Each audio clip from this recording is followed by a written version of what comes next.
सीता को आदर सहित रघुवर के पास पहुंचा दीजिए। रानी! जय हिंद साथियों, मेरा नाम है निज़ाम और आप देख रहे हैं स्टोरीज बाय निज़ाम।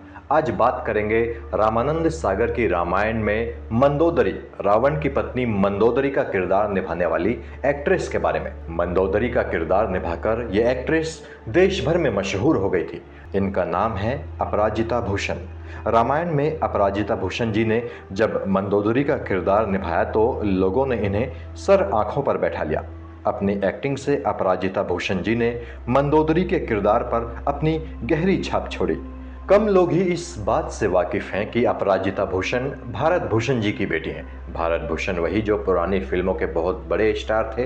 अब भारत भूषण जी तो बहुत बड़े स्टार थे, मगर उन्होंने अपनी बेटियों अपराजिता जी और उनकी बहन को फिल्मी दुनिया से ज़रा दूर रखा। उन्होंने अपनी बेटियों की परवरिश एकदम सामान्य तौर पर की। अपराजिता जी ने एक दफ़ा एक इंटरव्यू में कहा था कि एक वक्त वो था जब उन्हें एक्टिंग में ज़रा भी दिलचस्पी नहीं थी। वो एक्टिंग करना ही नहीं चाहती थी। हालांकि उन्हें डबिंग करना अच्छा लगता था और वो डबिंग किया भी करती थी। गोद उजड़ गई, महल शमशान हो गए, अब मुझे सुहाग विहीना मत बनाइए। अपराजिता जी एक्टिंग की दुनिया में आना ही नहीं चाहती थी। वो तो अपनी शादीशुदा जिंदगी में ही बहुत खुश थी।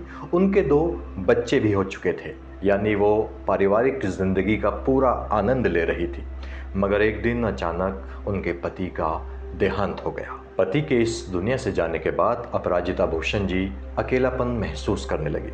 ऐसे में उन्होंने एक्टिंग करने का फैसला किया ताकि उनका वक्त कट सके। उन्होंने कुछ एक्टिंग प्रोजेक्ट्स किए भी, उसमें उनके छोटे छोटे रोल थे। मगर फिर उन्हें रामानंद सागर ने रामायण में मंदोदरी का किरदार निभाने के लिए चुना। अपराजिता जी से पहले रामानंद सागर उस रोल के लिए, मंदोदरी के रोल के लिए कई एक्ट्रेसेस का ऑडिशन ले चुके थे, मगर उन्हें कोई पसंद नहीं आ रही थी। लेकिन जब रामानंद सागर जी ने अपराजिता भूषण जी का ऑडिशन लिया तो वो बहुत खुश हुए। उन्होंने अपराजिता भूषण जी से कहा कि मेरी तलाश पूरी हुई। मगर अपराजिता भूषण जरा नर्वस हो गई, क्योंकि मंदोदरी का रोल कोई छोटा मोटा रोल नहीं था, इसलिए उनका नर्वस होना लाजमी था। वो वैसे भी अब तक कोई बहुत ज़्यादा तजुर्बेकार एक्ट्रेस नहीं हुई थी। उससे पहले उन्होंने चंद प्रोजेक्ट्स में ही काम किया था, तो वो नर्वस हो रही थी। रामानंद सागर साहब ने उनकी नर्वसनेस को दूर किया और उन्हें हौसला दिया। तब जाकर मंदोदरी का किरदार निभाने के लिए अपराजिता भूषण जी तैयार हुई। वो दूसरी बात है कि अपने अहंकार और जय जयकार में उसे वो आवाज सुनाई नहीं देती। रामायण में काम करने के बाद अपराजिता भूषण जी का जीवन पूरी तरह से बदल गया। रामायण की जबरदस्त लोकप्रियता का फायदा उन्हें भी मिला।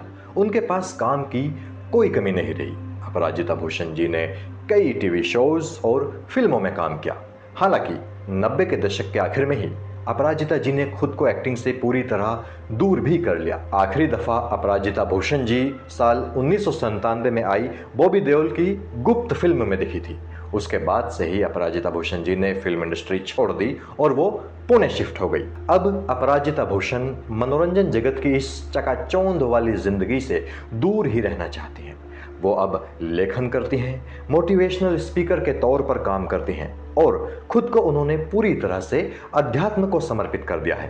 मैं पुणे में हूँ, मैं एक राइटर हूँ, लेखक हूँ, मोटिवेशनल टॉक्स देती हूँ। तो साथियों, अपराजिता भूषण जी की ये कहानी आपको कैसी लगी कमेंट करके बताइएगा ज़रूर। ऐसी ही कहानी मैं आपके लिए आगे भी लाता रहूँगा, तो इस वीडियो को लाइक और मेरे चैनल को सब्सक्राइब ज़रूर कीजिएगा। जल्द मिलेंगे किसी और वीडियो में। जय हिंद, जय भारत।